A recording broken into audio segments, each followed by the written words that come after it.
City of love, এই গল্পের শহরটা আমাদেরও হতে পারত। চিনি সালমা তাইবের সঙ্গে কথোপকথন সমাপ্তি ঘটিয়ে সিঁড়ি ডিঙিয়ে দৌড়ে নিজের কক্ষে এসে ধপ করে বসে পড়ল বিছানায়। মন মস্তিষ্ক কত শত চিন্তা। চিনি এটাই ভেবে পেল না, এ বাড়ির সকলে মাম্মামকে আর আপুকে কেন এত অপছন্দ করে। অহনাকুঞ্জ চৌধুরী আর মিঠির সূত্র ধরে চিনিকে ওদের মতো ঘৃণা না করলেও অপছন্দ তো ঠিকই করে। এটা বুঝতে চিনি কিঞ্চিত পরিমাণে সময় নষ্ট করল না। কি এমন করেছিল অহনাকুঞ্জ আর মিঠি? হঠাৎ করে চিনির নাজুক হৃদয় বলে উঠল, এই প্রশ্নের উত্তর একমাত্র মামুনি দিতে পারবে, যার কাছে নির্দ্বিধায় সবটা জানতে পারবে চিনি।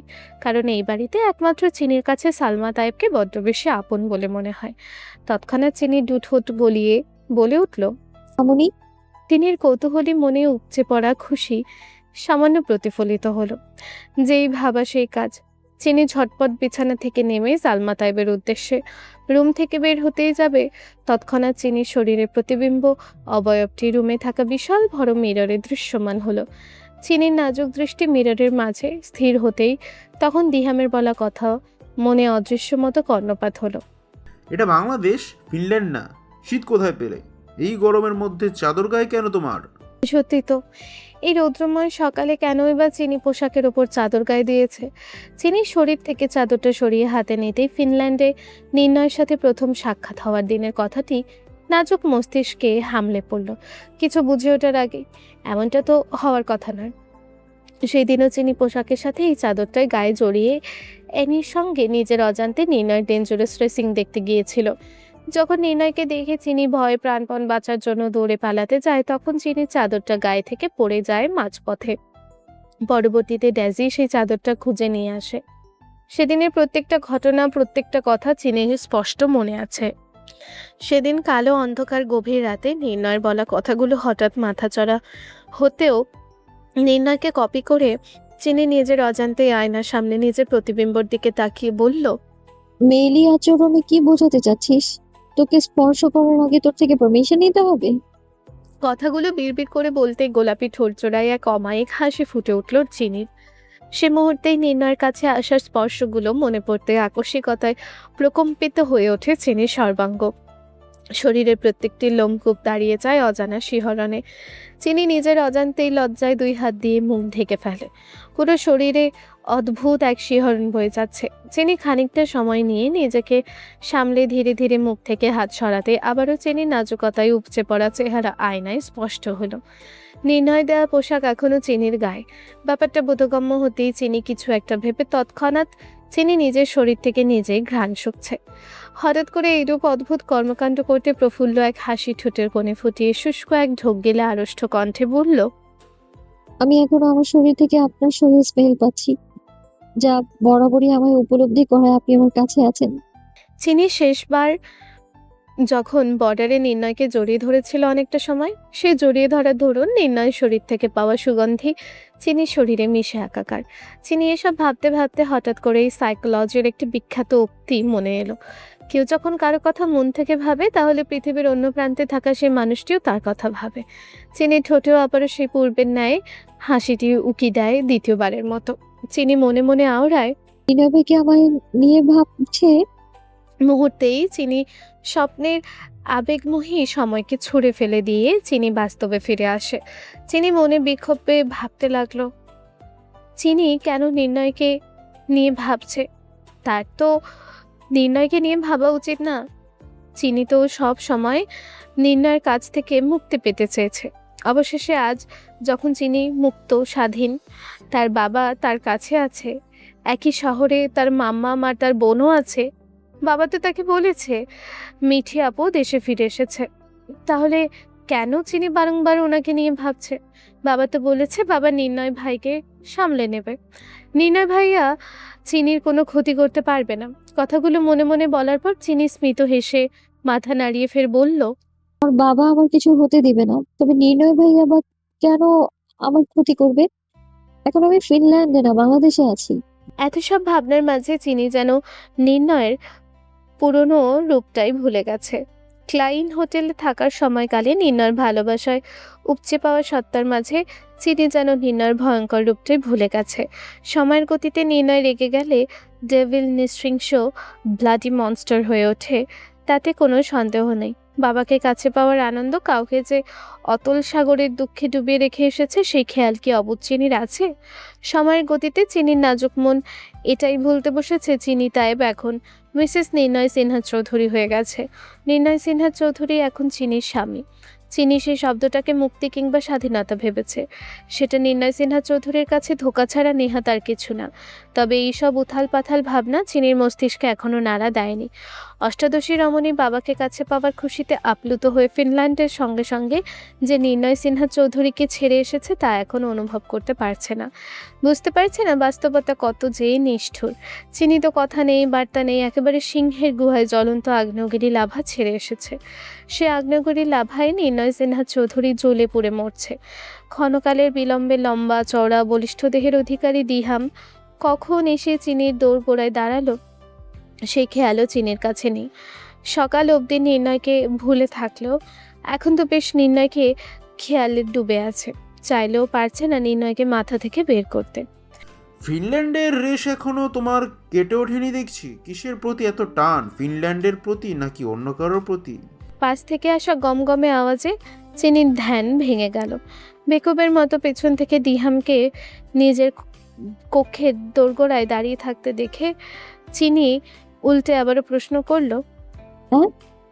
ব্যাপারটা এমন যে আমাকে বলছেন? কারণ দিহামের তো এ সময় এখানে উপস্থিত থাকার কথা না। তবে দিহামের দৃষ্টি এখনও একইভাবে চিনির দিকে স্থির। কাকে নিয়ে এত ভাবছে? নিশ্চয় স্পেশাল কেউ। দিহামের শান্ত ও নিষ্প্রভ কণ্ঠস্বর, তবে কথার মাঝে আটকে আছে প্রগাত কৌতূহল। চিনি নিশ্চুপ। দিহামের কথার কি জবাব দেবে ভেবে পেল না। চিনির হাবভাব দেখে দিহাম ঠোঁট কামড়ে হাসল। চিনি তৎক্ষণাৎ নিজেকে সংযত করে লিনলিনে কণ্ঠস্বরে বলল, কেন এসেছেন? কি চাই? কোনো প্রয়োজন আছে? আমি এখন ফ্রেশ হব। এক নাগারে কথাগুলো বলে থমকালেও চিনি। বিপরীতে থতমত খেয়ে শঙ্কা দিহাম। চিনিকে হুটহাট নার্ভাস প্যানিক হতে দেখে দিহামের কেমন যেন একটা খটকা লাগলো। মেয়েটা কেন এত ভয় পায়? দিহামের প্রথম এরকম মেয়ে দেখেছে। তবে দিহামের কাছে ব্যাপারটা মন্দ লাগছে না। সে নিজের মতো করে এনজয় করছে চিনিকে। তাই তো দিহাম ঠোঁট বাঁকিয়ে ব্যঙ্গাত্মক হেসে বলল, ফ্রেশ হওয়ার এত তাড়া? ফ্রেশ হয়ে কি পড়বে শুনি? দিহামের বলা কথায় চিনি নির্ণয়ের বলা কথা মনে পড়ল। নির্ণয় ঠিক এভাবেই চিনিকে ফ্রেশ হওয়ার আগে পোশাকের কথা মনে করিয়ে দিত। শুধু মনে করিয়ে দিত তা নয়, নির্ণয় তো দিহাম থেকে 10 কাঠি এগিয়ে। নির্ণয় সবসময় চিনিকে ওয়াশরুম অবধি কোলে করে পৌঁছে দিত। এটা যেন নির্ণয়ের অফিসিয়ালি মোক্ষম কাজ। দিহামকে দেখলেই চিনির কেন যেন নির্ণয়ের কথা মনে পড়ে। দিহামের উচ্চতা ঠিক নির্ণয়ের মতো। মুহূর্তেই চিনির ঝলমলে আলোকরশ্মির মতো নিষ্পাপ মন অন্ধকারে ছুঁয়ে গেল। চিনিকে আবারও পূর্বের ন্যায় কিছু ভাবতে দেখে দিহাম ফের বলল, না মানে ফিনল্যান্ড থেকে তো তুমি কিছুই নিয়ে আসোনি, তাই তোমাকে নিয়ে শপিং করতে যাব।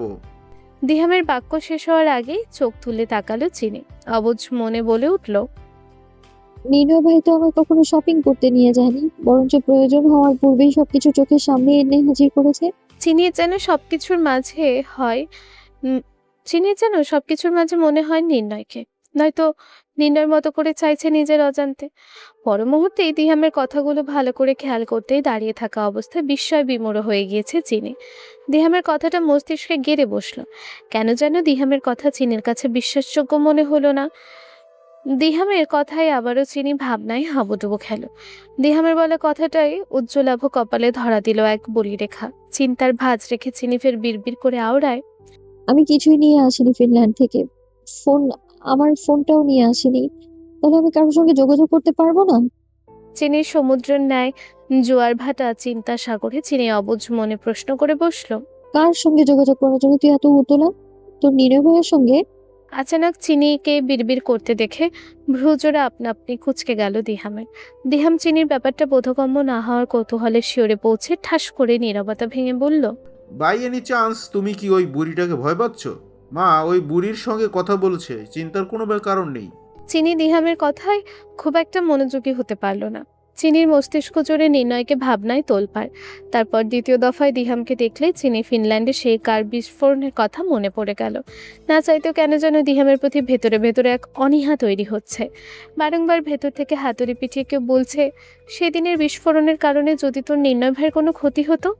কেন এমনটা করলো দিহাম? চিনির মন জানতে চায়। কৈফিয়ত চায়। চিনি শুষ্ক একটা ঢোক গেলে জিভের ডগা দিয়ে অধর ভিজিয়ে নিল। অতঃপর আর চোখে পুনরায় দেখে নিল দিহামের অবস্থান, কারণ তখনকার মতো আবারও যদি হুট করে চিনির কাছে চলে আসে। অতঃপর খানিকটা সময় নিয়ে প্রশ্নটা ঠিকঠাক সাজিয়ে ছুড়ে দিল দিহামের উদ্দেশ্যে। আপনি কেন নির্ণয় ভাইয়ের গাড়ি বিস্ফোরণ ঘটিয়েছিলেন? কি ক্ষতি করেছিল সে আপনার? এই টেবিলটা আমাদের সুন্দরী রমণীকে স্মাগলার করে নিজের কাছে রেখে দিতে চাইছিল। আমি দেশের দায়িত্ববান ও সুনাগরিক হয়ে কি করে তা হতে দিই?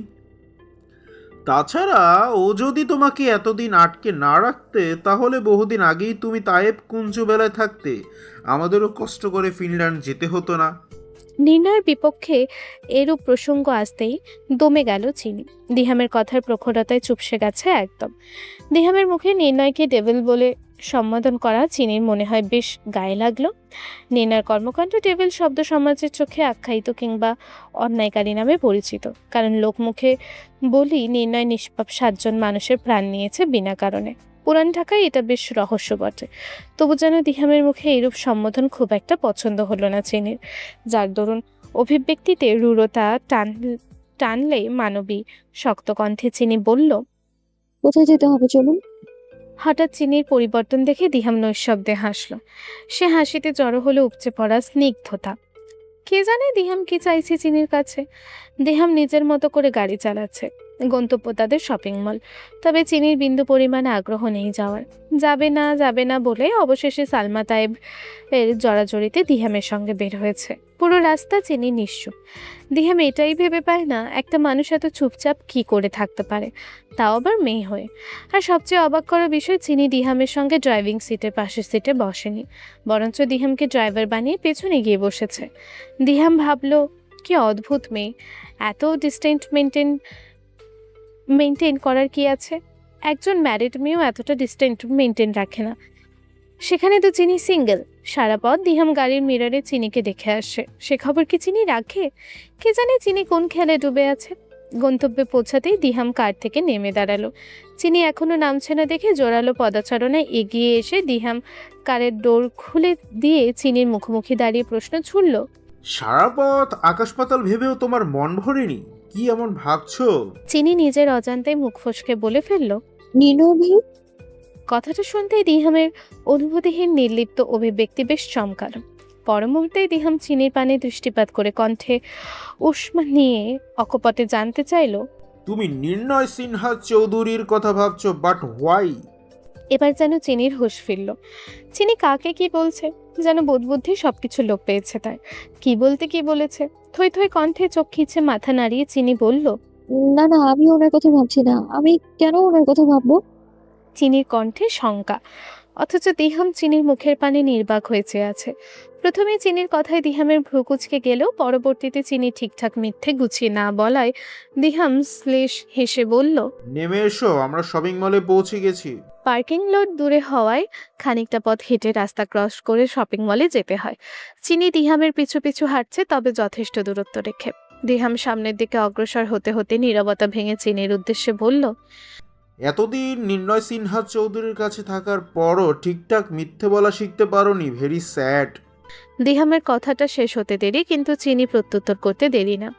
তীর ছোড়ার মতো করে দিহামের দিকে বাক্য ছুড়ল। আমার নির্ণয় ভাই মিথ্যে শেখার ট্রেনিং দেয় নাকি? মিথ্যে শেখাবে? চিনির কথা কর্ণপাত হতেই থমকালো পদযুগল। কোনো কিছু না ভেবেই আচমকা পেছন ফিরল দিহাম। চিনির মেকি রাগ অনুভব করতে দিহাম বলল। অন্য সময় তো টু শব্দ বের হয় না, কিন্তু প্রসঙ্গ যখন নির্ণয় সিনহা চৌধুরীর, তখন ফুল ফর্মে এত এনার্জি আসে কোথা থেকে কিউটি? তাছাড়া তোমার নির্ণয় ভাই মিথ্যে বলার ট্রেনিং না দিলেও খুনা করার ট্রেনিং নিশ্চয়ই দেয়, রাইট? মুহূর্তেই চিনি মাথা নত করে ফেলল। চিনি বাকশূন্য নুইয়ে থাকা নিষ্প্রভ চোখের মনি। অন্তর্মুখী স্বভাবটা যেন চট করেই হানা দিয়েছে ভেতরে, যার দরুন জিহ্বা নাড়ানো দুষ্কর। চোখে জল টইটম্বুর করছে। কে জানে দিহাম কি এমন বলল যার কারণে চিনির চোখে অশ্রু এসে হানা দিল। তবু যেন চিনির ইচ্ছে করছে কান্নারত অবস্থায় দিহামকে 2-4টা কথা শুনিয়ে দিতে। চিনির দিকে ভালো করে অবলোকন করতেই দিহাম উদ্গ্রীব হয়ে বলতে শুরু করলো। হেই কিউটি, কি হয়েছে, কাঁদছো কেন? আমি তো কান্না করার মতো কিছু বলিনি। এটা পাবলিক প্লেস, মানুষ কি ভাবে, প্লিজ ট্রাই টু আন্ডারস্ট্যান্ড। চিনি চুপ হয়ে আছে দেখে দিহাম ফের ইতস্তত গলায় বলতে আরম্ভ করলো। মানুষ তাকিয়ে আছে আমাদের দিকে, কান্না কেন করছো? চিনি ঠোঁট উল্টে এইদিক ওইদিক মাথা নাড়িয়ে চোখ দুটো মুহূর্তে মুছে নাক টেনে স্বাভাবিক কণ্ঠে বলল। চলুন। কথাটা বলেই দিহামকে পেছনে ফেলে চিনি সামনের দিকে এগিয়ে গেল। দিহাম পিছনে নির্বাক বস্তু হয়ে অসহায়ের মতো দাঁড়িয়ে থেকে বলল। ওয়ে যাক বাবা, এই দুর্বল মেয়ে হঠাৎ করে কি হলো? চিনি কয়েক কদম ফেলে সামনে এগিয়ে যেতেই রোডের ওপাশে শপিং মলে নজর এলো, কিন্তু ভয়ের রাস্তা পার হতে পারছে না। দিহাম চিনিকে দাঁড়াতে দেখে চিনির হাত ধরে রাস্তা পার হতে উদ্বেগ হবেই, যখনই চিনি বুঝতে পারলো দিহাম চিনির হাত স্পর্শ করবে। দুজনের হাত ছুঁই ছুঁই, তৎক্ষণাৎ চিনি বিদ্যুৎ বেগে নিজের হাত সহ নিজেকে সরিয়ে নিয়ে রুক্ষ স্বরে বলে উঠল। ভুলে আমায় স্পর্শ করবেন না, একদম না। পরক্ষণেই ভেসে এলো চিনির বিপর্যস্ত কণ্ঠস্বর। চিনি কিছুতেই নির্ণয় স্পর্শবিহীন অন্য কারো স্পর্শ কথা ভাবতেই রুহ অবধি কেঁপে ওঠে। চিনি সমস্ত শরীর অসাড় হয়ে আসছে, ভেতরে ভেতরে অস্থির হয়ে উঠছে, ক্রমশই ভয় বাড়ছে, চোখগুলো কেমন যেন ঝাপসা হয়ে আসছে। ঘটনা মুহূর্তেই ঘটাতে দিহাম কোনো কিছু বুঝে উঠতে পারল না। যখনই বুঝলো চিনিকে স্পর্শ করার আগে এইরূপ প্রতিক্রিয়া, দিহাম শুষ্ক ঢোক গিলে প্রলম্বিত শ্বাস ফেলল ছেলেটা। আশাহত গলায় জবাব দিল। ওকে ওকে ওকে, আর কখনো তোমার স্পর্শ করার চেষ্টা করব না। দিহামের কথা শেষ হতেই চিনি মাঝ রাস্তায় সেন্সলেস হয়ে পড়ে যায়। সারাদিন গড়িয়ে রাতের দ্বিপ্রহরে এসে ঠেকেছে। তাইপকুঞ্জবেলায় রাতের ডিনার সকলে একসঙ্গে করার চেষ্টা করে। শাহরিয়া তাইপ চিনি সেন্সলেস হওয়া খবর শুনে হন্যে হয়ে ছুটে আসে হসপিটালে। ডক্টর বলেছে চিনি প্যানিক অ্যাটাকের কারণে সেন্সলেস হয়ে গেছে। ভয় পাওয়ার কোনো কারণ নেই, চিনির ঘণ্টাখানেকের মধ্যেই সেন্স ফিরেছে। ডক্টর বলেছে বিশ্রাম নিলেই ঠিক হয়ে যাবে, তাই চিনিকে বাসায় নিয়ে এসেছে। সেই থেকে শাহরিয়া তাই মেয়ের সঙ্গে ছুটিয়ে গল্প করছে। বাবাকে কাছে পাওয়ার দরুন চিনির চঞ্চল মন উড়নচণ্ডীর মতো নিচে ওঠে। বাবাকে কাছে পাওয়ার ভয় আতঙ্ক মুহূর্তেই উবে গেছে। পুরো বিকালটা চিনি বাবার সঙ্গে ভালোই সময় কাটিয়েছে, তাই চিনির কাছে আজকের দিনটা মোটেও বোরিং লাগেনি। চিনির সঙ্গে গল্পগুজব শেষ করে নিজের রুমে পাড়ি জমিয়ে মুখের সামনে বই গুজে বসেছে শাহরিয়া তাই। মানুষটা বরাবরই বইপ্রেমী, বই পেলে দিন দুনিয়া ভুলে যায়। রাতের ডিনারের টাইম হয়ে এলেও এবেলায় আর শাহরিয়া তাই বই রেখে বের হচ্ছে না। বিকালটা বাবার সঙ্গে হেসে খেলে কাটালেও এখন কেমন যেন অস্থির লাগছে চিনির। সেন্সলেস হওয়ায় চিনিকে আর সময় নষ্ট কিংবা কষ্ট করে শপিং করতে যেতে হয়নি। দিহাম নিজের পছন্দ মতো চিনির জন্য শপিং করে নিয়ে এসেছে। সেখান থেকে একটা ড্রেস চিনির পরনে। চিনি দিহামের কেনা পোশাকের দিকে এক পলক তাকিয়ে ভাবলো, চিনি যেই টাইপের পোশাক পরে দিহাম ঠিক সেই রকমই পোশাক নিয়ে এসেছে। চুড়িদার, লং স্কার্ট সঙ্গে ম্যাচিং টপ কুর্তির সঙ্গে ওড়না না থাকার দরুন দিহাম ম্যাচিং করে ওড়নাও নিয়ে এসেছে।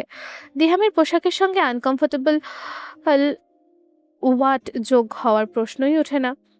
তবুও সে কখন থেকে দিহামের আনা পোশাক পরে মিররের সামনে নির্ণয়ের পোশাকটা হাতে গুজে বসে আছে চিনি।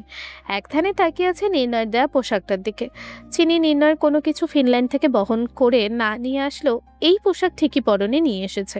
দিহামের পোশাক পরার পরও কেন যেন এক সেকেন্ডের জন্য নির্ণয়ের দেওয়া পোশাকটা হাতছাড়া করতে চাইছে না। চিনির এরূপ ছেলে মানুষই দেখে সালমা তাই বহুবার বলেছে, পোশাকটা নোংরা হয়ে গেছে, হাত থেকে রেখে দাও, আমি কাল কেচে দেব, তারপর না হয় তুমি পরো। কিন্তু চিনি নাছোড় বান্দা।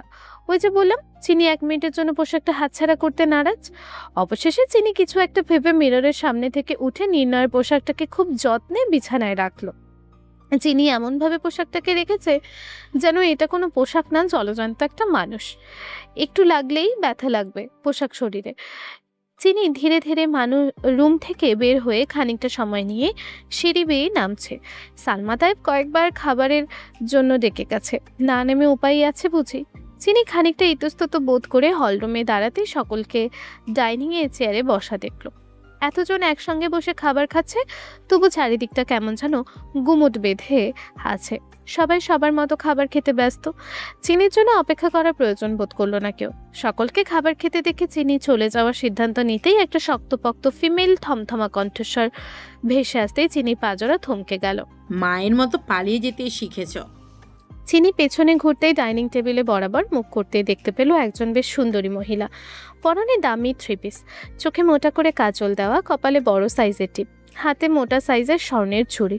চিনির আর বুঝতে দেরি হলো না, এটা চিনির একমাত্র ফুপু রিনা খান, শাহরিয়া তায়েবের একমাত্র ছোট বোন রিনা খান। বিয়ের পরও মেয়েকে নিয়ে তায়েব বেলায় বসবাস করে। বাপের বাড়ির ধন সম্পদের কাছে শ্বশুর বাড়িকে তুচ্ছ-তাচ্ছিল্য করে। বাড়ির একমাত্র মেয়ে, তাই তো কেউ কিছু বলে না। মাসের বেশিরভাগ সময় মেয়েকে নিয়ে ট্যুর করতে যায়। আজ ট্যুর থেকেই ফিরেছে। বাবার মুখে ফুফুকে নিয়ে বেশ গল্প শুনেছে। শাহরিয়া তাইব আগেই সতর্ক করেছে রিনা একটু অন্যরকম, তার কথায় যেন চিনি কিছু মনে না করে। তবে শাহরিয়া তাইব জানে না রিনা তাইব আজই ফিরবে। যদি জানতো তাহলে ঠিকই মেয়েকে আগলে রাখতো। চিনি ভয়ে ভয়ে ফুফু শব্দটা উচ্চারণ করে। এর মাঝেই সালমা তাইব চিনিকে চোখ দিয়ে ইশারা করে সবার সঙ্গে খেতে বসতে। রিনার মেজাজ খারাপ হয়ে গেল। কিছুতেই চিনির মুখ থেকে ফুপু ডাকটা হজম করতে পারল না। এরপর চিনির পরিপাটি রূপ ও সৌন্দর্য দেখে ভেতরে ভেতরে তেতিয়ে উঠল রিনা খানের মস্তিষ্কটা। রাগের বহিঃপ্রকাশ ঘটালো চিনির চেয়ারে বসার সঙ্গে সঙ্গে। এতক্ষণে আসার সময় হলো এই মেয়ের? আমাদের বাড়ির মেয়ে বউরা ছেঁচাদের মতো খেতে বসে না, আগে সবাইকে খাওয়ায়। তোমার মা কি তোমায় নিয়ম নিতে শিখায়নি এই 18 বছরে? অহনা কুঞ্জ চৌধুরী তো জানতো তোমার 18তম জন্মদিনে তোমায় দিয়ে দিতে হবে, তাহলে কেন কিছু শেখায়নি? নাটক করতে ফিনল্যান্ড পাঠিয়ে দিয়েছে। রিনা তাইবের এইরূপ কথায় অচিরেই বাকরুদ্ধ হয়ে গেল চিনি। নিষ্প্রভ হতবুদ্ধি দুনয়ন। রিনা তাইবের কথাগুলো বজ্রপাতের ন্যায় হামলে পড়ল নাজুক মস্তিষ্কে। চিনির সঙ্গে সঙ্গে খাবারের টেবিল থেকে উঠে দাঁড়ালো। থমকালো কার্যক্রম। কণ্ঠনালী থেকে রোধ হয়ে এলো অদৃশ্য শিকলে। রিনা তাইব কঠিন শব্দে চিনির চোখ থেকে গড়িয়ে পড়ল অশ্রুজল। চিনির নাজুক মস্তিষ্ক বলে উঠল, মাম্মাম জানতো তার 18তম জন্মদিনের পর সে বাবার কাছে থাকবে, কিন্তু কেন? চিনির সবকিছু গুলিয়ে যাচ্ছে, তবু চোখ থেকে অশ্রুবর্ষণ হচ্ছে না, যার দরুন স্থবির হয়ে পড়ল মুহূর্তে। সিসকাদুনি মাইয়া একখান। ওদের এইরূপ কথায় দিহাম আগবাড়ি কিছু বলতেই যাবে, এর আগে দিহাম চোখ রাঙাতেই দিহামের মুখ বদ্ধ হয়ে গেছে। দিহাম তিহামকে ভয় পায়, তেমনি সম্মানও করে, ভালোবাসে। তেমনি তিহামও প্রচণ্ড ভালোবাসে দিহামকে, তাই তো দিহামের বেফাস মুখ বন্ধ হয়ে যায়। তবু দিহাম বিড়বিড় করে বলে, এই মেয়ে অল্পতেই মারাত্মক ভয় পায় সব কিছুকে, পাল্টা জবাব দিবে কি করে? কাছে গেলে তো মনে হয় ভূত দেখার মতো ভয় পায়, যেন জটিল রোগে আক্রান্ত। পাশাপাশি বসায় দিহামের বিড়বিড় করা কথা দিহামের কান অব্দি পৌঁছে যায়। তৎক্ষণাৎ দিহাম হতবিহব্বল দিহামকে ধাতস্থ করার প্রয়াসে দিহাম আগ বাড়িয়ে নিচু গলায় বলল, চিনি মেল ফোবিয়াতে আক্রান্ত। দিহামের বলা কথাটা দিহামের কর্ণপাত হতেই দিহাম অচিরেই বাকরুদ্ধ হয়ে গেল। নিষ্প্রভ তার দুনয়ন। সালমা তাইব সেখানে উপস্থিত, সবাইকে ওয়েটারের মতো খাবার পরিবেশন করে খাওয়াচ্ছে, তবে চোখে মুখে কেমন বিষণ্ণময় অন্ধকারের রেশ। চিনির জন্য সালমা তাইব প্রচণ্ড খারাপ লাগছে, কিন্তু কিছু বলবে তার উপায়ও তো নেই। সালমা তাইবকে এবারের কাজের লোক ছাড়া কিছুই ভাবে না।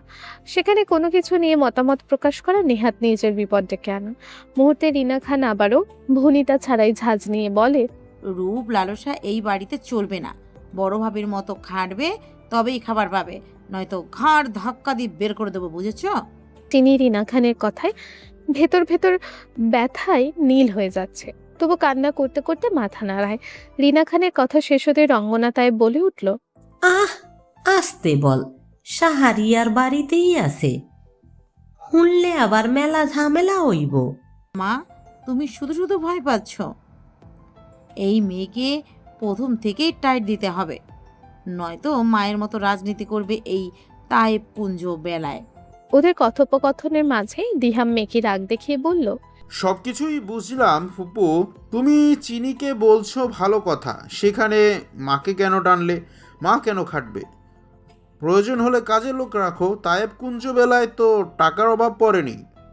দিহামের এইরূপ কথায় রঙ্গনা তাইব ছ্যাত করে জ্বলে উঠে বলল, মায়ের লেগা আলগা দরদ, পাতলা দরদ, লগারও দরদ, দাসী রাখতে চাস, ভালো কথা, কিন্তু তায়েব কুঞ্জ বেলা টাকা দেখছো কেন? তুই কয় টাকা কামাস? মায়ের লেগা দাসী রাখবার চাস? এটা আমার বাপ দাদার বাড়ি, আমায় কাজ করতে হবে কেন? তাছাড়া তিহাম ভাইয়া তো অফিস বিজনেস সামলাচ্ছে। মা যেমন আমায় জন্ম দিয়েছে, তেমনি তিহাম ভাইকেও জন্ম দিয়েছে। জন্ম দিলেই কি কর্ম হয়? তিহাম তো কিছু বলছে না তার মায়ের হয়ে, তাহলে তুই এত কথা কেন বলছিস? চিনি কান্নারত অবস্থায় তিহামের প্রতিক্রিয়া দেখার জন্য আর চোখে তিহামের দিকে তাকালো।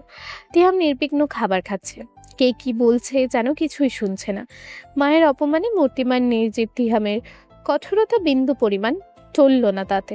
ওদিকে সালমা তায়েব ভাতের পাত্র থেকে খানিকটা ভাত তিহামের প্লেটে তুলে দিতে মুহূর্তে তিহাম অগ্নিদৃষ্টি নিক্ষেপ করতেই চোখ দুটো জ্বলে উঠল।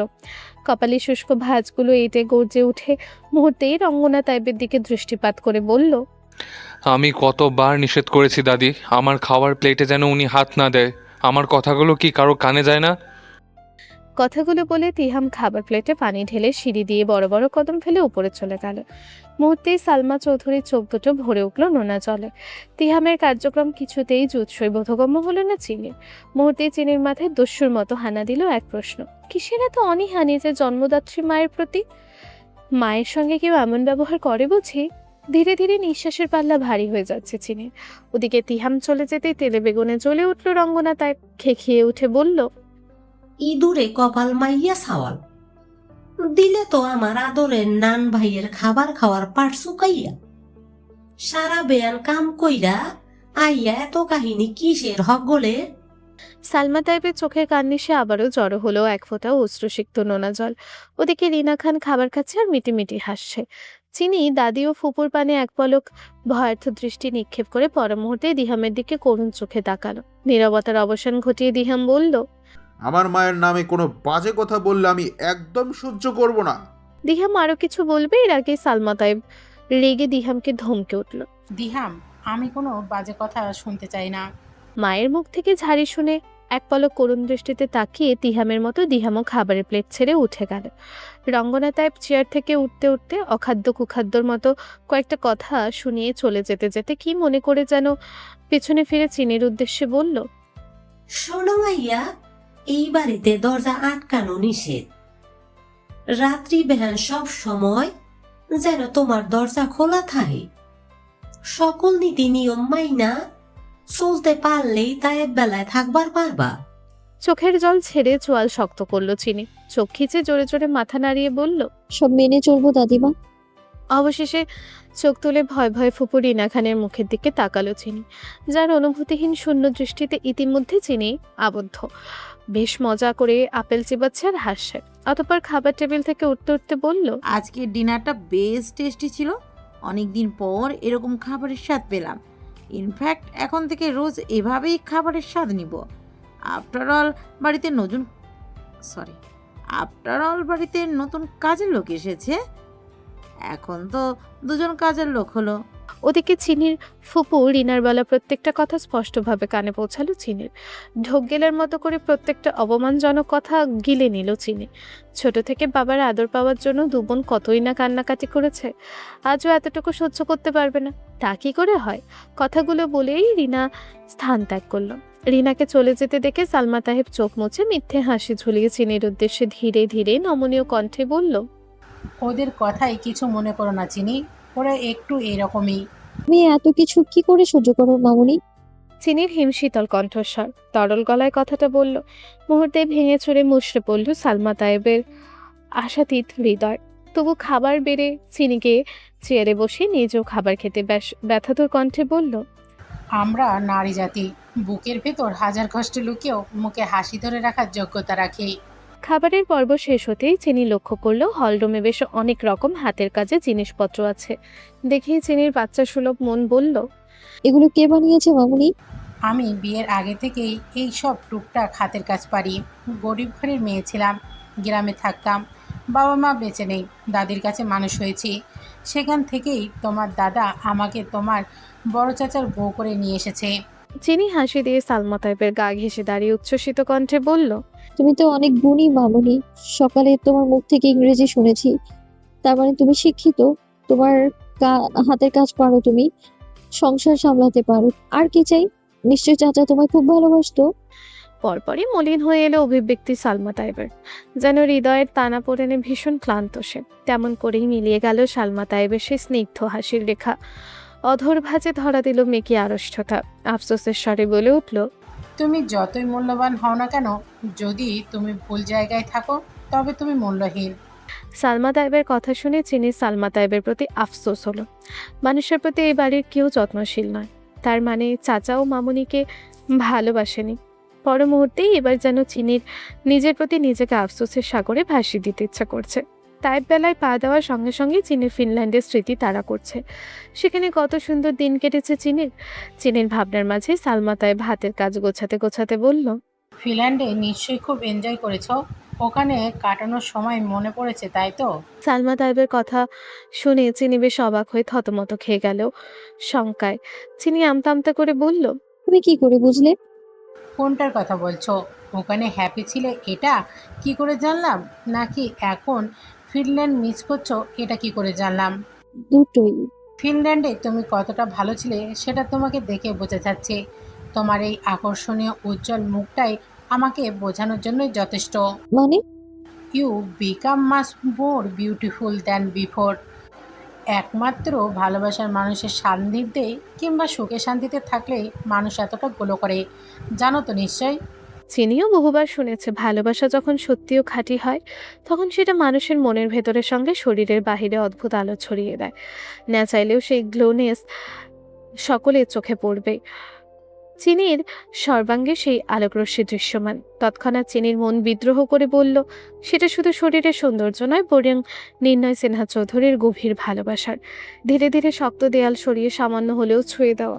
নির্ণয়ের ভালোবাসার পরশ গভীরভাবে ছুঁতে না পারলেও নির্ণয়ের সেই পুরুষ যে প্রথম চিনিকে ছুঁয়েছে, যার পরশে চিনির রোগ ব্যাধি সুস্থ হয়েছে, যা এত বছর ওষুধ ব্যাধি দ্বারা সারেনি। ভালোবাসা যখন সত্যি হয় তখন সেটা মানুষের চোখে, হাসিতে আর উপস্থিতিতে এমন অদ্ভুত মোহনীয়তা এনে দেয়। চিনি আজ মনের সাথে বিপক্ষবাদী হলো না। চিনিও আজ চিনির মনের সঙ্গে একমত। চিনি সবে মাত্র দু ঠোঁট গলিয়ে আলতো স্বরে বিড়বিড়ালো, আমার মতো দুর্বল আত্মবিশ্বাসীন বোকা একটা মেয়ে কি করে কাউকে ভালোবাসতে পারে? তাও আবার নির্ণয় ভাইয়ের মতো উন্মাদের জন্য।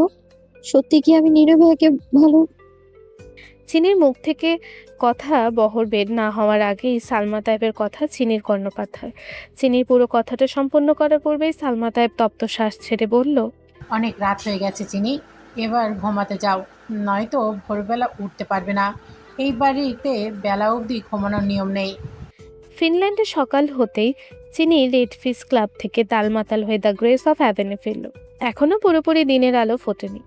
এই বিষণ্ণ সকলে দ্য গ্রেস অফ হ্যাভেনে পা দিতেই হুট করেই দেখতে পেল আধার কালো নির্ণয়ের হ্যাভেনে সাদা পায়রার মতো কেউ সিঁড়ি ভেঙে এদিকেই ছুটে আসছে। চিনি? হ্যাঁ চিনি তো। ঘুরে ঘুরে এদিক ওদিক ছোটাছুটি করছে চিনি। যে দ্বিগুণ উচ্চতা সূর্যের মতো তির্যক রশ্মি অবরণে ঘেরা নির্ণয়ের মনের পবিত্র রমণী। তার হাসির প্রভাবে চেরি ব্লসমের মিষ্টি সুবাদময় সুঘ্রাণ ভরে উঠেছে সমগ্র দ্য গ্রেস অফ হ্যাভেনে। চিনির চুলের সেই মন মাতানো নেশালো চুলের ঘ্রাণ যেন ক্রমশই তীব্র হচ্ছে। ঠিক যেন মুহূর্তেই নির্ণয়ের ভেতর হিংস্র পৈশাচিক আত্মাটা থরথর করে কেঁপে উঠল। চিনির আগমনে পৈশাচিক সত্তা উবে গেল আচানক। হাওয়ায় মিলিয়ে গেল তার হায়নার মতো শিকারী দৃষ্টি। স্তব্ধ বিমূঢ় হয়ে নির্বোধ বালকের মতোই অষ্টাদশীর পানি চেয়ে রইল নির্ণয়। তার চিত্তপুলকিত পুত্তলিকার মতো অবয়ব যেন চিরমানবীয়তার প্রতীক। অনুভূতিহীন মস্তিষ্ক জুড়ে তড়াক করে বেজে উঠল চিনির কাছে পাওয়ার স্নায়ুযুদ্ধের শক্তিশালী দাবানল। যখনই নির্ণয় দু হাত ঠেলে সামনের দিকে চিনিকে স্পর্শ করতে যাবে, মুহূর্তেই উধাও হয়ে গেল চিনির সফেদ রঙা অবয়ব অভিলাষ।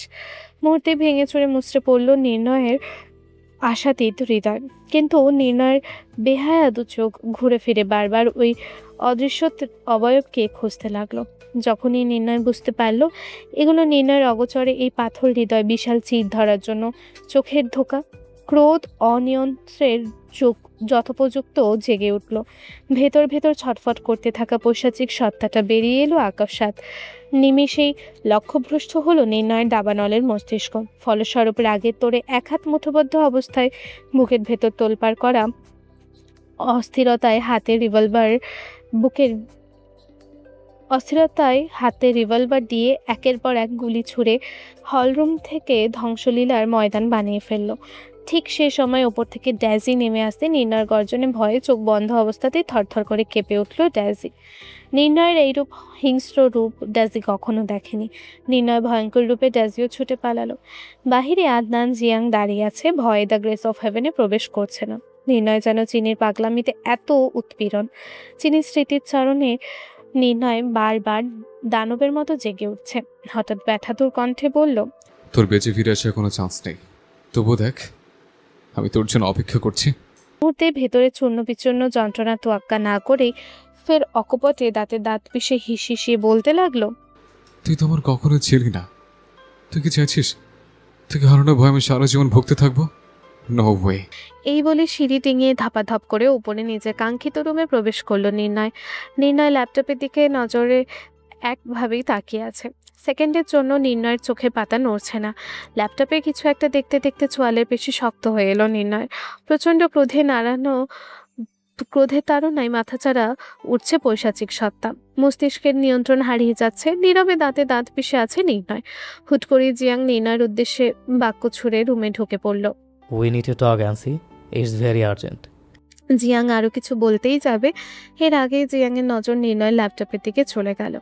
সেখানে স্পষ্ট দেখা যাচ্ছে চিনির হাত ধরার চেষ্টা করে কেউ একজন চিনিকে রাস্তা পার করানোর চেষ্টা করছে।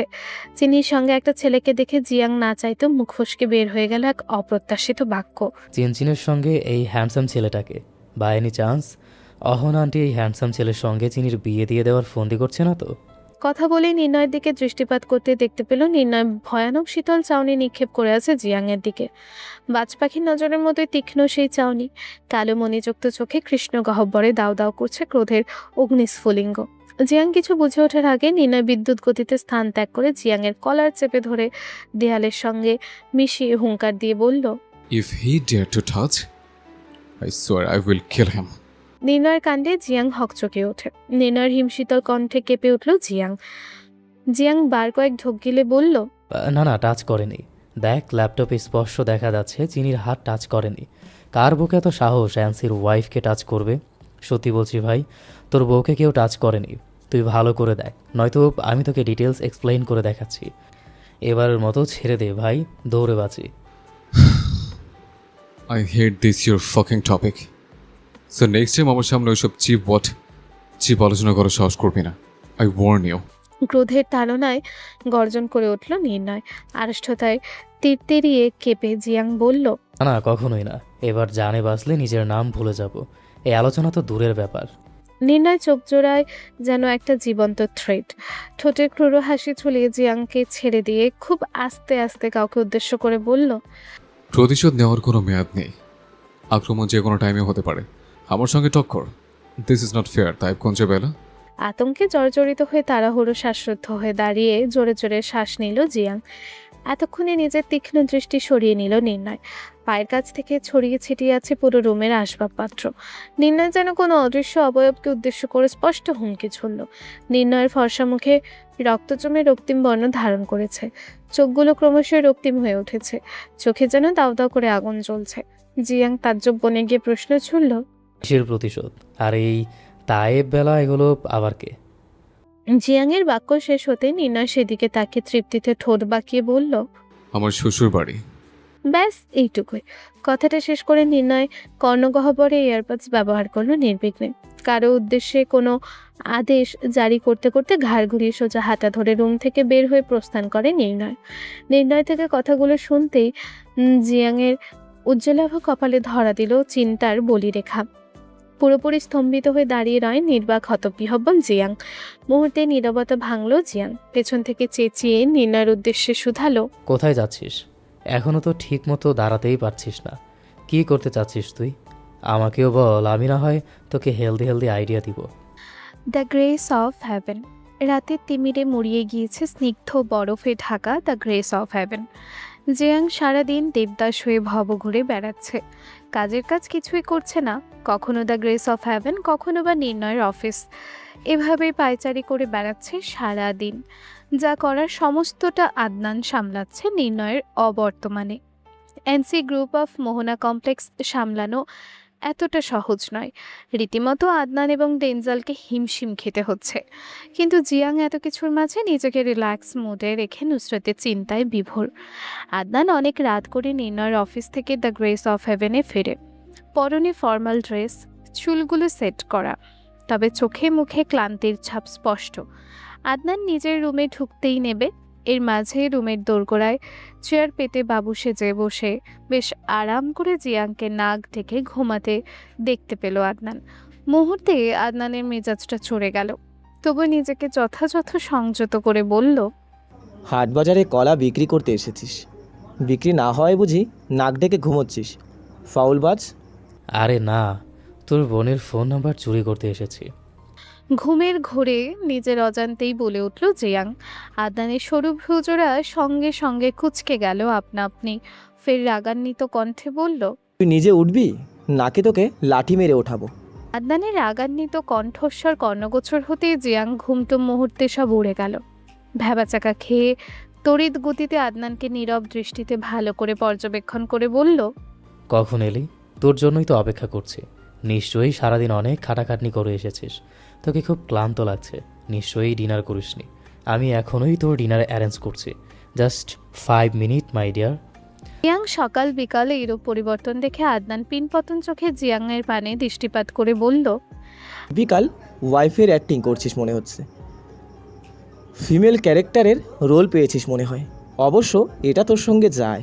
আদনানের এইরূপ কটু কথায় জিয়াং 180টা গালি অলরেডি তৈরি করে ফেলেছে মনে মনে, শুধু জিহ্বার আগায় আটকে আছে কোনো স্বার্থ সিদ্ধির জন্য। জিয়াং চোখে মুখে তা প্রকাশ না করে ঢোক গেলার মতো গিলে ফেলল আদনানের সকল অপমানজনক কথা। অতঃপর দাঁত কেলিয়ে কিছু বলতেই যাবে, এর আগে আদনান বলে উঠল, ব্রো এখনো ফিরেনি। নির্ণয়ের নাম শুনতেই জিয়াং শুষ্ক ঢোক গেলে মুহূর্তে জিয়াং চোখের সামনে নির্ণয়ের হিংস্র রূপটা ভেসে উঠল। একটুর জন্য আজ প্রাণে বেঁচে গেছে। তবে আদনান এরকম কিছু বুঝতে না দিয়ে জিয়াং সিরিয়াস মুডেই বলল, অ্যান্সি এখনও ফিরেনি, সকালে বের হয়েছে, এত রাত হয়ে গেছে। দ্য গ্রেস অফ হ্যাভেন ফেরার নাম গন্ধই নেই। আই এম ড্যাম শিওর চিনচিন কোথায় আছে অ্যান্সি জানে।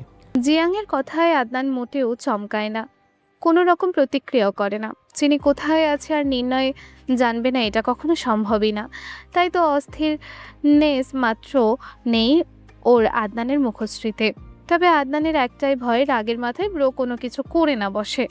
আদনান জিয়াংকে ধাক্কা দিয়ে সামনে থেকে সরিয়ে রুমের মধ্যে প্রবেশ করতে করতে বলল, যার বউ সে না জানলে তুই জানাবি? স্পল ব্যাপার, ব্রো জানবে না তো কে জানবে?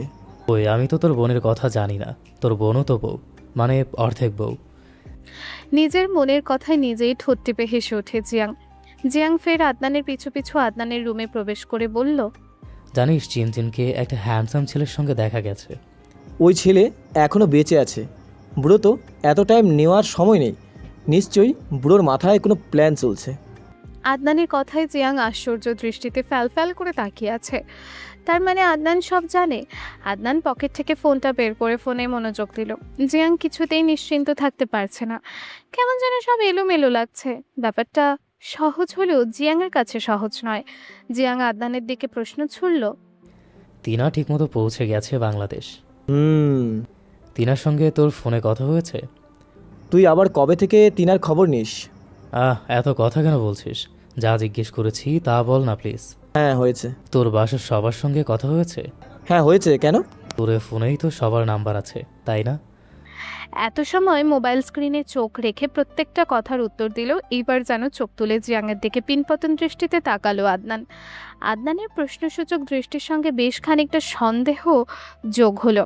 আদনানের এইরূপ সন্দেহজনক চাহনি দেখে জিয়াং হাসি দিয়ে বলল, না মানে তোর এই মোবাইল তিনার নাম্বার আছে কিনা তাই জানতে চাইছিল। মোবাইল আমার একটা, এখানে এই মোবাইল। ওই মোবাইল মানে কি বোঝাতে চাইছিস? আমি তোর মতো প্লে বয় নাকি 4-5টা ফোন চালাবো? যেহেতু একটা মোবাইল ইউজ করি সেটার মধ্যেই সবার নম্বর থাকবে তা না হলে কোনটার মধ্যে থাকবে? আদনানের কথায় প্রলম্বিত শ্বাস ফেলল জিয়াং। এটাই জানার ছিল জিয়াংয়ের। মনে মনে বলল, এবার আসল কাজটা সেরে ফেললেই হলো। তড়িৎ গতিতে ভাবনার জগৎ থেকে বাস্তবে ফেরে জিয়াং। কথাটা শেষ করে আদনান ফের আনমনে মোবাইল স্ক্রল করতে করতে ফের জিয়াংয়ের উদ্দেশ্যে বলল, সবার কথা জিজ্ঞেস করলি, কিন্তু এই বেলায় আমার বোনের কথা জিজ্ঞেস করলি না। সূর্য আজ কোন দিকে উঠেছে? নাকি দুদিনেই আমার বোনের জন্য তোর ভালোবাসা উড়ে গেছে? জিয়াং পকেট থেকে সানগ্লাস চোখে পড়ে বেশ ভাব নিয়ে বলল, তোর বোন আমার টাইপের না, আমার একটা ক্লাস আছে যা তোর বোনের সঙ্গে যায় না। তোর মতো প্লে বয় সঙ্গে না যাওয়াই ভালো। আদনান জিয়াংয়ের সঙ্গে কথা বললেও আদনানের সম্পূর্ণ মনোযোগ মোবাইলে। ওদিকে জিয়াংয়ের মোক্ষম টার্গেট আদনানের মোবাইল। জিয়াং কি করে আদনান থেকে আদনানের ফোনটা নেবে তা বুঝতে পারছে না। আদনান মোবাইল থেকে চোখ তুলে এক পলক জিয়াংকে দেখে নিয়ে ফের মোবাইল স্ক্রিন স্ক্রল করতে করতেই বলল, হাবলার মতো উত্তর, দক্ষিণ পূর্ব পশ্চিম, কি এমন ভাবছিস? তোর জন্য কফি করে নিয়ে আসবো? প্রয়োজন নেই। ঠান্ডা পানি নিয়ে আসবো? ফিনল্যান্ডে কি ঠান্ডায় উত্তাপ কমে গেছে? আমাকে মারার জন্য ঠান্ডা পানি খাওয়াতে চাস স্টুপিড? আরে না না, আমি বলতে চেয়েছি গরম পানি লাগ। জিয়াং সম্পূর্ণ কথা শেষ করার পূর্বেই আদনান একটা বড় সড়ো ডিবানে গা ছড়িয়ে বসে পা দুটো আড়াআড়ি করে তুলে সে সেন্টার টেবিলের ওপর রেখেই বলল, আমি তোর থেকে টিপিক্যাল বউয়ের ফিল নিতে চাই না। প্লিজ আমার রুম থেকে সসম্মানে বেরিয়ে যা। এই জন্যই তোর মতো ব্রিটিশের উপকার করা ঠিক না। আমার মতো হ্যান্ডসাম বিউটিফুল বয়ের সঙ্গে থেকে কি শিখেছিস এতদিন? এসেই শাওয়ার না নিয়ে দুর্গন্ধ মাখা শরীর নিয়ে বসে পড়েছিস ফোন ইউজ করতে। এই জন্যই তো তোর দিকে তিনা ঘুরে ফিরে কোনোভাবেই তাকায় না। মুহূর্তেই জিয়াং আসল রূপটা বের হয়ে এলো, যা এত সময় আদনানের আড়ালে চাপা পড়েছিল। এত সময় আদনান জিয়াংয়ের বলা কথাগুলো পাত্তা না দিলেও জিয়াং শেষাংশ কথার মাঝে তিনের ছোট নামটা শোনার সঙ্গে সঙ্গে চট করে মাথা তুলে জিয়াংয়ের পানে দৃষ্টিপাত করলো আদনান। চটজলদি উদ্বিগ্ন হয়ে গম্ভীর কণ্ঠে জিজ্ঞেস করলো, তুই বলতে চাইছিস আমি এরকম বলে তিনা আমার দিকে ফিরে তাকায় না? অফকোর্স। আদনান সঙ্গে সঙ্গে দুপা গুটিয়ে বসে, ফোনটা হাত থেকে পাশে রেখে আমতা আমতা করে বলল, তুই কবে থেকে বুঝেছিস আমি তিনাকে ভালে? আদনান পুরো সম্পূর্ণ করবে এর পূর্বেই জিয়াং আদনানকে হাত থেকে ফোন পাশে রাখতে চোখে মুখে ফুটে উঠল ফোন হাতিয়ে নেওয়ার লালসা। জিয়াং কুটিল হেসে উত্তেজিত হয়ে আদনানকে মাঝপথে থামিয়ে দিয়েই বলল, এটাই তো বলছি, তিনার মতো মেয়ে তোর দিকে কখনো ফিরেও তাকায় না। অন্য সব সুন্দরী মেয়েরা কেন তোর দিকে ফিরে তাকাবে? জিয়াং কথা শেষ হতে আদনান স্বস্তির দীর্ঘশ্বাস ছাড়ল। না, জিয়াং বোঝেনি কিছু, আর জিয়াং বা কি করে বুঝবে? যার জন্য ফিলিংস তৈরি হয়েছে সেই ছোটবেলা থেকে সে নিজেই তো বোঝে না এখনো পর্যন্ত। তবু যেন জিয়াংয়ের বলা কথাটা আদনানের বেশ গায়ে লাগলো। তিনা আদনানের দিকে ফিরেও তাকায় না মানে? তিনা কি মনে করে সে হ্যান্ডসাম না? তৎক্ষণাৎ তড়িৎ বেগে আদনান বলল, আমি শাওয়ার নিতে যাচ্ছি, কিন্তু তুই আবার মনে করিস না আমি তোর কথা শুনে শাওয়ার নিতে যাচ্ছি। আমার গরম লাগছে তাই যাচ্ছি। কী সব বলিস? আমি জানি তুই অন্যদের কথা শুনে চলার মতো ছেলে না। যতই হোক, অ্যান্সির ডান হাত বলে কথা। জিয়াং বাহবা শুনে আদনান প্রফুল্ল হেসে শাওয়ার নিতে চলে গেল। আদনান চলে যেতেই জিয়াং বলল, মির্জাফরের দুঃসম্পর্কের মামাতো ভাই, ওর নাকি ফিনল্যান্ড গরম লাগছে, যেখানে মাসে 2-1 বার সূর্য দেখা যায়। সেখানে তোর গরম লাগছে? শালা বাটপার, বিয়েটা করে নেই, বাকিটা পরে বোঝাবো। জিয়াং আর সময় নষ্ট করলো না। মুহূর্তে আদনানের মোবাইল থেকে নুসরতের নম্বরটা টুকে নিয়ে দৌড়। এক ঝাঁক ফেরারি পাখির দল খুশির পারদে ডানা ঝাপটাচ্ছে জিয়াংয়ের বুকের ভেতর। নুসরতের ফোন নাম্বার নয়, বরং নুসরতকে পেয়েছে মনে হয়। তায়েব কুঞ্জবেলা সকালের প্রথম সূর্যের রশ্মি কিরণের উত্তাপে আজ চিনির ঘুম ভাঙল। তবে আজ পাখির কলকাকলি কিচিরমিচির ধ্বনি শুনতে পেল না। চিনি ঘুম ঘুম চোখে বিছানায় উঠে বসতেই হুট করে আচানক সালমা তাইব চিনির রুমে প্রবেশ করলো। হঠাৎ করে কাউকে প্রবেশ করতে দেখে চিনি খানিকটা ভয় পেয়ে গেল। যখন বুঝলো এটা মামুনি, তখনই চিনি নিজেকে ধাতস্থ করলো। সালমা তাইব মুখে স্নিগ্ধ হাসি ফুটিয়ে হাতে করে চা নিয়ে চিনির সামনে উপস্থিত হলো। হাতে চায়ের কাপ নজরে পড়তেই কয়টা বাজে কথাটা ভাবতেই হকচকিয়ে ওঠে মেয়েটা। অগত্যা বাইরে আজ চেঁচামেচি নেই। এখন মামুনি চা হাতে সামনে দাঁড়িয়ে আছে, এমনটা তো হওয়ার নয়। চিনি মস্তিষ্কের ভাবনা দুটো এড়াতেই পাশের টেবিলে অ্যালার্ম ঘড়িটা হাতে নিয়ে মিনমিনিয়ে বলল, 10টা বেজে গেছে, আমি লেট করে ফেলেছি মামুনি। নির্ঘাত আজ খারাপ কিছু আছে আমার কপালে। চিনির বাচ্চা সুলভ সত্তাকে ভয় দেখে সালমা তাইব মুচকি হেসে বলল, বাসায় কেউ নেই, তাহলে এত ভয় পাচ্ছ কাকে শুনি? সালমা তাইবের কথা চিনির বোধগম্য হলো না, তাই তো নিজের কানকেই যেন বিশ্বাস করতে পারছে না। সালমা তাইব চিনিকে ধাতস্থ করে বলল, তোমার রিনা ফুপু তোমার দাদিকে নিয়ে মাহুমি চেক আপ করাতে গেছে, তাই আমি তোমাকে আজ সকালে ডেকে দেয়নি। ভাবলাম যেহেতু বাসায় কেউ নেই, তাহলে কার ভয়ে তাড়াতাড়ি উঠবে শুনি। কথা শুনেই চিনি ঠোঁট এক পশলা হাসি ফুটে উঠল। মুহূর্তে চিনির শরীরের অন্তর্ভুক্ত হয়ে প্রজাপতির ন্যায় খুশির আন্দোলন মেতে উঠল। মনে মনে হাজারটা শান্ত বানিয়ে আওড়ে নিজেকেই নিজে খানিকটা ধাতস্থ করল চিনি। অনেক ঘুমিয়েছ, এবার ওঠো ওঠো, চা ঠান্ডা হয়ে যাচ্ছে। সালমা তাইবের কথায় চিনি চোখ চায়ের কাপে দৃষ্টি ফেলতেই ঠোঁট উল্টে অবলীলায় বলে ফেলল, আমি তো চা খাই না মামুনি, আমি তো কফি খাই। চিনি চা খায় না। বাক্যটা শুনতেই সালমা তায়েব খানিকটা অবাক হয়ে বাত সেধে বলল, অহনা, তুমি কফি খাও না, শাহরিয়াও কফি খায় না। আর মিঠিকে ছোট্টবেলায় দেখেছি, মিঠি চায়ের পোকা। তাহলে তুমি কফি খাওয়া কার কাছ থেকে শিখলে? চিনি একগাল হেসে নির্দ্বিধায় বলে উঠল, নির্ণয় ভাই থেকে। আমাকে ফিনল্যান্ডে রোজ সকালে নির্ণয় ভাই নিজের হাতে কফি বানিয়ে খাইয়েছে, আমার ফেভারিট কফি পিলস দিয়ে। জানো, আমি ছোটবেলা নির্ণয় ভাইয়ার রুম থেকে চুপি চুপি কফি চুরি করে খেতাম। নির্ণয় ভাইয়া খুব ভালো কফি বানায়, আমার সব পছন্দ অপছন্দ এখনো মনে রেখেছে নির্ণয় ভাই। চিনির কথা শুনে সালমা তায়েব চিনির দিকে এক দৃষ্টিতে তাকিয়ে আছে। নির্ণয় নামটা মুখে নিতেই চিনির চোখ মুখে উপচে পড়ছে খুশির ঝলক।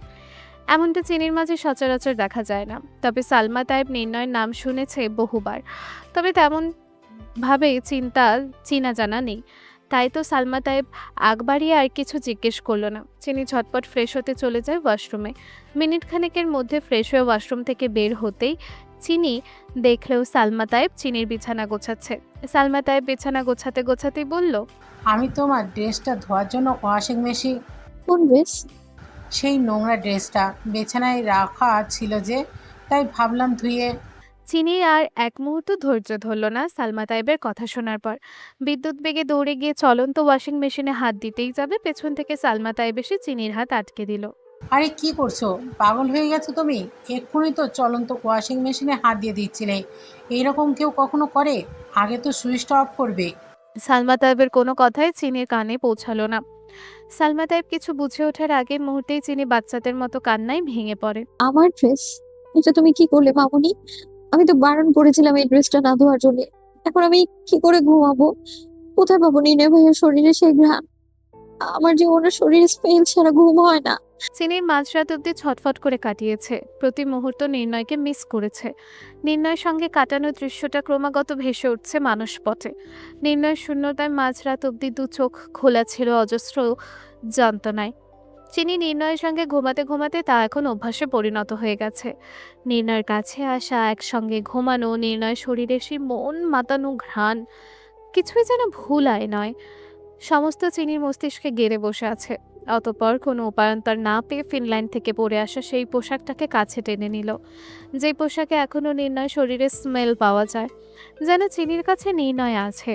অবশেষে সহসা ভেতরের অযাচিত কষ্টগুলো একপাশে সরিয়ে গুটিসুটি হয়ে পোশাক জড়িয়ে ধরার দরুন শেষ রাতে চিনির ঘুম হয়েছে। হঠাৎ করে চিনির এইরূপ প্রতিক্রিয়া, তবু একটা সামান্য ড্রেসের জন্য খানিকটা অবাকই হয়েছে সালমা তায়েব। চিনি উত্তেজনা দরুন যা বলেছে সম্পূর্ণটাই সালমা তায়েবের কর্ণপাত হয়েছে, কিন্তু সেদিকে চিনির কোনো রূপ হুঁশ নেই। কিন্তু সালমা তায়েব চিনিকে কিছুই জিজ্ঞেস করলো না। অতঃপর সালমা তায়েব চিনির ড্রেসটা চিনির চোখের সামনে ধরে বলল, আমি ড্রেস নিয়ে এসেছিলাম ওয়াশিং মেশিনে ধোয়ার জন্য, তবে এখনো ধোয়া হয়নি। ড্রেসটা পূর্বের মতো হাতে পেয়ে খুশির পারদে চকচক করে উঠল চিনির চোখ জোড়া। চিনিকে মুহূর্তেই খুশি হতে দেখে সালমা তায়েব চাপা দীর্ঘশ্বাস ছেড়ে মনে মনে বলল, কি বলবে এই মেয়ে কিছুক্ষণ আগে একটা ড্রেসের জন্য বাচ্চাদের মতো কেঁদেছে। সালমা তায়েব স্থান ত্যাগ করার জন্য চলে যেতেই নেবে, তৎক্ষণাৎ চিনি পেছন থেকে সালমা তায়েবের শাড়ির আঁচল ধরে আটকে দিয়েই বলল, তুমি রাগ করেছো মামুনি? ধুর পাগলি, এইসব কি কথাবার্তা? আমি কেন তোমার মায়ের উপর রাগ করব? তাহলে চলে যাচ্ছ যে? পাগলি একটা, আমি হাতের কাজ ফেলে রেখে এসেছি, যেতে তো হবেই। সালমা তায়েবের কথা শুনে আন্তরিকতায় ঠোঁট প্রসারিত করল চিনি। অতঃপর সালমা তায়েব হাতটা নিজের হাতের মধ্যে নিয়ে কৃতজ্ঞতা জড়ানো কণ্ঠে বলল, তুমি ঠিক মিঠি আপুর মতো মামুনি। তোমাকে কাছে পেলে মিঠি আপুর কথা মনে পড়ে যায়, বড্ড বেশি আপন আপন লাগে তোমায়। তার মানে তুমি তোমার মামুনিকে এখনো আপন ভাবতে পারোনি বুঝি? না না, সত্যি এরকম কিছুই নয়। তুমি তো আমার বেস্ট মামুনি, তুমি না থাকলে আমি নির্ঘাত দম আটকে মরে যেতাম। কি সব বলছো চিনি? তোমার মুখে দ্বিতীয়বার যেন এইসব বেহুদা কথা না শুনি। কপি করে দিচ্ছি আমি, ঝটপট নিচে এসো। তৎক্ষণাৎ চিনি ঠোঁট উল্টে ড্যাব ড্যাব করে তাকিয়ে আদরে স্বরেই বলে উঠল, আমার তোমার কাছে কিছু জানার আছে মামুনি। আচ্ছা বাবা, কি জানতে চাও বলো, আমি এখনই বলছি। সালমা তায়েব বুঝে গেছে এবেলা এই মেয়ে তাকে ছাড়ছে না। আপাতত মাম্মামার বোনকে ঘৃণা করার অজানা রহস্য উদ্ঘাটনে মরিয়া চিনি। চিনি কিছু ভাবলো কিয়ৎক্ষণ, অতঃপর নিশ্চিত হওয়ার পর শুধালো, তাই এই পুঞ্জবেলায় সকলে মাম্মাম আর আপুকে কেন অপছন্দ করে? চিনির প্রশ্নের উত্তরে কি বলবে সালমা তাই ভেবে পেল না। চোখে মুখে আহাজারি সুস্পষ্ট। মানুষটা কেমন যেন মনমরা হয়ে গেল। কিছুটা সময় নীরব থেকে সালমা তাই ফোঁস করে একটা দীর্ঘশ্বাস ছেড়ে হৃদয়ের দূষিত বাতাসটুকু আলগোছে বের করে দিয়ে চোখ অথচ মসৃণ কণ্ঠেই বলল, অপছন্দ করার প্রথম কারণটা হলো তোমার মাম্মার অহনা কুঞ্জু চৌধুরী, তাইব কুঞ্জুবেলা আর নির্ণয় কুঞ্জুর সম্পর্ক খুব ভালো এবং মধুরময় ছিল। হঠাৎ একদিন শাহরিয়া মানে তোমার বাবা এসে তোমার দাদির কাছে বলল সে অহনা কুঞ্জু চৌধুরীকে বিয়ে করতে চায়। শাহরিয়া বরাবরই চাপা স্বভাবের, নিয়ম রীতি বোঝে না, ছোট থেকেই চোখের সামনে বই গুজে বসে থাকে। এই প্রথম মুখ ফুটে কিছু চেয়েছে, না করার প্রশ্নই ওঠে না।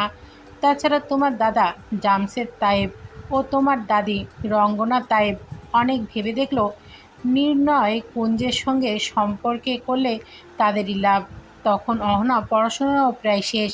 অহনা তোমার বাবাকে পছন্দ করতো না, আবার অপছন্দও করতো না, তাই পরিবারের কথায় বিয়েতে রাজি না হওয়ার কোনো কারণ ছিল না।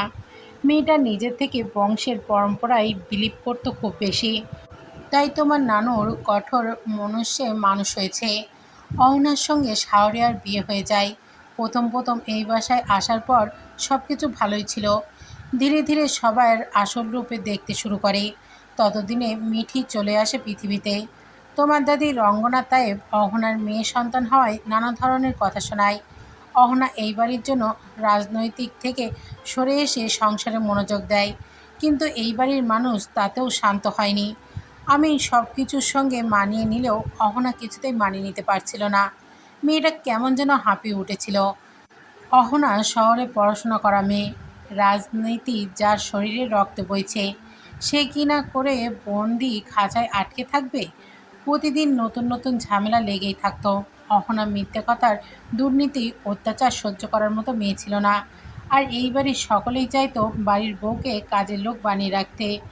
তোমার বাবা কখনোই প্রতিবাদ করেনি, আর করবেই বা কী করে? অহনা শাহরিয়ার কিছু জানানোর প্রয়োজন বোধ করেনি। সবসময় একটা কথাই বলতো, দেখার চোখ থাকলে এমনিই দেখবে, দেখিয়ে দিতে হবে কেন? তোমার চাচার কথা না হয় বাদই দিলাম, সে তো নিজের মায়ের হাতের পুতুল ছিল। হঠাৎ একদিন জানতে পারে অহনা দ্বিতীয়বার মা হবে। সকলেই খুশি ছিল, কিন্তু সমস্যা হয় তখন যখন জানতে পারে অহনা আবার মেয়ে সন্তানের জন্ম দিবে। বাসায় যেন এক প্রকার কুরুক্ষেত্র বেঁধে যায়। তোমার দাদির আদেশ করে তোমার মাম্মামকে অ্যাবর্শন করার জন্য। তাদের মেয়ে সন্তান চায় না।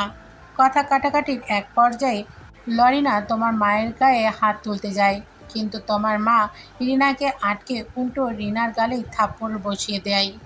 শেষাংশ কথাটা শুনতেই চিনি খুশি হয়ে যায়।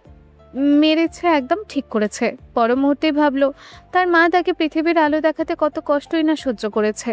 এতে চিনি মনে তার মায়ের সম্মান, শ্রদ্ধা, ভালোবাসা দ্বিগুণ বেড়ে যায়। সালমা তায়েফের বলতে শুরু করলেন, রিনার বদ অভ্যাস, হুটহাট গায়ে হাত তুলে ফেলতো আমাদের, কিন্তু অহনা এটা কখনোই সহ্য করতো না। সেদিন অহনা রেগে মিঠি সমেত এই বাড়ি ছেড়ে চলে যায়। আর তোমার বাবাও বাড়িতে ছিল না, কেউ তাকে আটকায়নি, এমনকি আমিও না, কারণ আমি তো এই বাড়িতে কাউকেই আটকে রাখার মতো কেউ ছিলাম না। চিনি বিস্ময়কর নজরে পুরো কথাটা শুনে অবাক হয়ে গেল। চিনি উত্তেজিত হয়ে বলল, রিনা ফুপু তোমার গায়েও হাত তুলতো?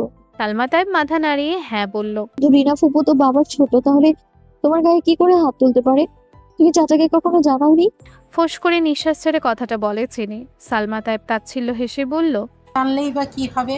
সে কখনো আমার হয়ে কথা বলতো না। কখনো তো কখনো শাহরিয়াকে এসবে টানেনি। আর তোমার চাচা নিজে থেকে কখনো এসব ঝামেলায় জড়াতে চায়নি। আমাকে এই বাড়িতে এখনো রেখেছে, তার একমাত্র কারণ আমি পুত্র সন্তান জন্ম দিয়েছি। মায়ের সঙ্গে সঙ্গে এবার যেন মামুনির জন্য খারাপ লাগছে চিনির। মাম্মাম তো চলে যেতে পেরেছে, আর মামুনি তো এখনো এখানেই পড়ে আছে।